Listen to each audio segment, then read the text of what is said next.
the president. They don't.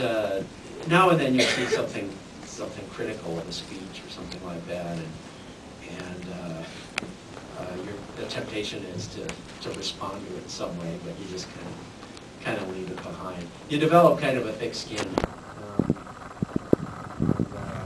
not as thick as the president and vice president has to develop, but you just kind of get used to it. Yeah.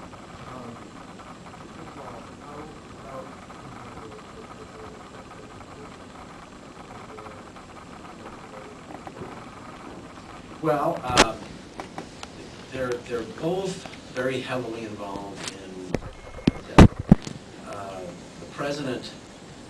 I got called in one morning, 7 in the morning, sitting in my chair, looking up, staring down into a cup of McDonald's coffee, and the phone rang and it said EOTV.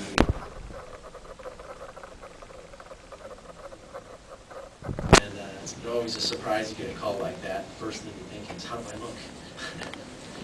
Pick up the phone. And he called me over. He was giving a speech that day to a big audience. And he had he had crossed out the last page of the speech and wrote a new final page. Wrote it out. And he showed it to me, but wanted to read it to me before he gave it to me. And he read it aloud. And I really liked it, imagine that. It's very good, sir. I love it. I change a word. It's actually very good.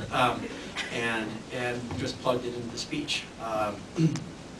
He doesn't do a lot of writing in that sense. A lot of times he'll just sort of tell you, and you just kind of make very fast, furious notes and get them down.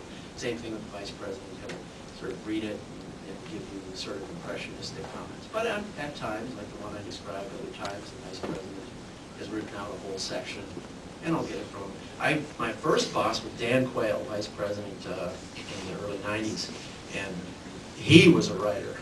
He would come in, he had been a newspaper man, and he was very used to writing fast editorials, deadline and things like that. I can remember Vice President Quayle. I was just out of school and working here as a speechwriter. And a number of times where I would be called into his office on a Monday morning, and he would have a computer disk and give it to me, and he'd say, "Hey, I wrote a speech this weekend," and plugged it into my computer. This is pretty good. Nice of him to keep me around. But at any rate, they are involved in these. They don't have a lot of time to sit down and really hash these things through, but by the same token, they're very interested in what these speeches have. They realize that it's their words, the public record. They want them to be good and accurate, and they want them to properly reflect their thoughts. So they're pretty heavily involved. Did you ever follow up? You said you also were so, like, how do you feel like